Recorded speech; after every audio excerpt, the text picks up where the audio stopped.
Today, our second lecture about AIDS infection, HIV infection. This is for doctor. This lecture is mostly for doctor. How you are going to investigate a patient you suspected that he got AIDS, HIV infection. The first test is called rapid test. This test is for detection antibody in the patient. The second test is by ELISA, enzyme linked immunosorbent assay.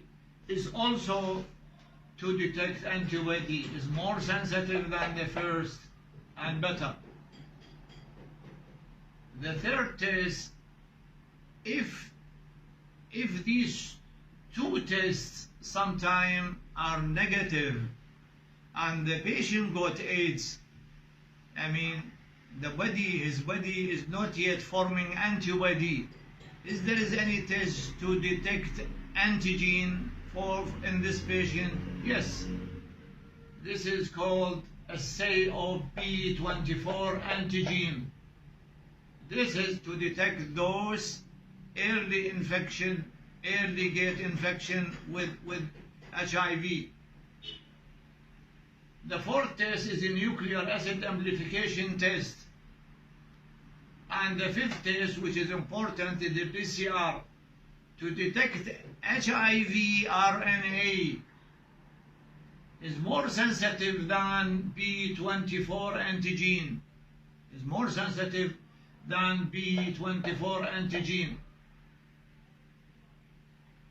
The sixth test is a viral load, and the seventh test is a CD4 count, and the eighth test is CD4 culture.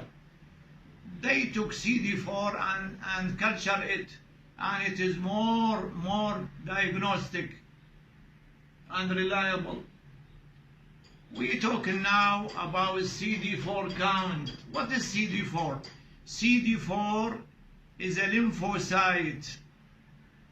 The body have two types of lymphocyte, B that produce antibodies مثل المدفعية، يعني تضرب antibody من بعيد.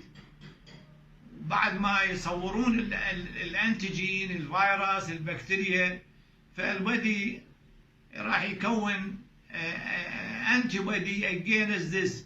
هذا الانتيبودي تفرزه منه البي ليمفوسايت، ويجي يتحد ويا الانتيجين ويسوي انرت ويطلع بالبول، يطلع من غير مخارج. السي دي 4 هي نوع من التي ليمفوسايت اللي هي متميزة، يعني اختصاصية على الفيروس، على الايدز، على الكورونا etc. سي دي 4.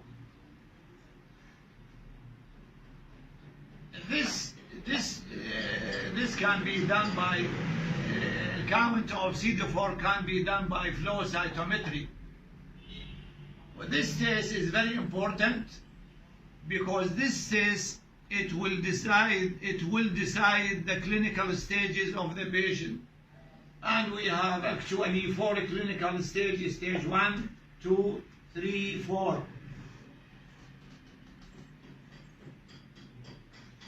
Where this test CD4 count, it decide what is the amount of immune suppression in this patient.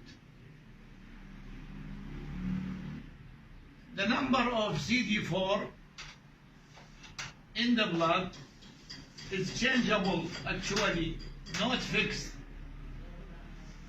and change in percentage of 20%, change from time to time, from patient to patient, increase or decrease.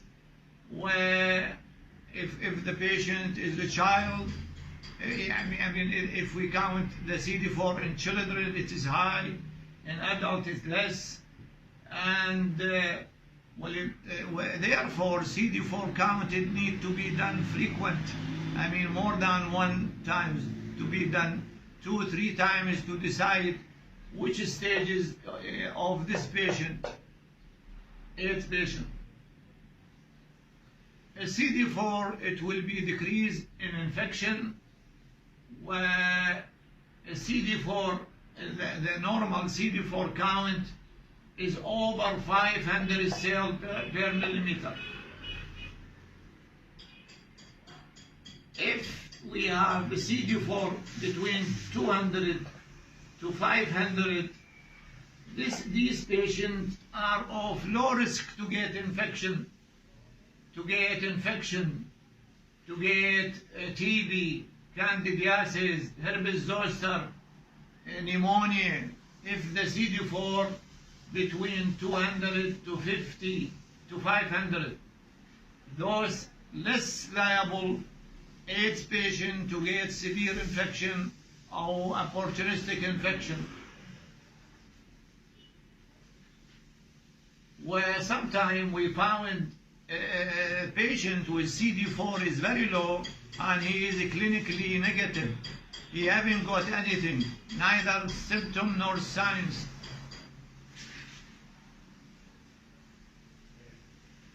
Where sometimes they found even with a normal CD4 count, this infection, opportunistic infection, can occur. Therefore, we can repeat the CD4 every 3 to 6 months. The second test is viral load, is important. And this test can be done by quantitative PCR of HIV RNA. If it is more than 100,000 copies, this will cause a rapid decline in CD4, and the patient transmitted from stage 1 to stage 2 or 3 or even 4. If this viral load is more than 100,000, while a low viral load, less than 1,000 copies per mils, it causes slow decline in CD4. Is there anything that increase the viral load apart from HIV? Yes. Viral load in HIV is increased if there is intercurrent infection. If you immunize the patient, the viral load increase. Therefore, they advise you, if there is intercurrent infection, to do the CD4, the viral load after 2 weeks. Any increase in the viral load of 0.5 log of 10 copies is significant clinically. The other question: what are the clinical stage of AIDS, of HIV infection? Stage 1, patient asymptomatic, but you may find lymphadenopathy, persistent lymphadenopathy, unexplained lymphadenopathy, and persistent. Stage 2, he got unexplained weight loss, less than 10% of his body weight, recurrent chest infection, herpes zoster, angular stomatitis, recurrent oral ulceration, pruritic rash, seborrheic dermatitis, fungal infection of the nail. These are in stage 2. While stage 3, all these into with diarrhea, chronic diarrhea more than 1 month, unexplained fever more than 37.5 centigrade more than 1 month, persistent oral ulceration, hairy leukoplakia of the tongue, pulmonary TB, severe bacterial infection, severe pneumonia, chronic thrombocytopenia. These are, you may found it in stage 3. While stage 4, all these above, with cervical CA, cytomegalovirus infection, herpes simplex, encephalopathy, wasting syndrome, and Kaposi sarcoma. Toxoplasmosis, sepsis, intercurrent infection. Question intercurrent infection, sorry, other question, incubation period. Some say it is 2 to 4 weeks. Actually, some say it is more. The prognosis of AIDS. What is the prognosis of AIDS? As the patient is taking the drug and he got no Kaposi sarcoma, the prognosis is considered better. While if you got Kaposi sarcoma, the prognosis is bad. Thank you very much.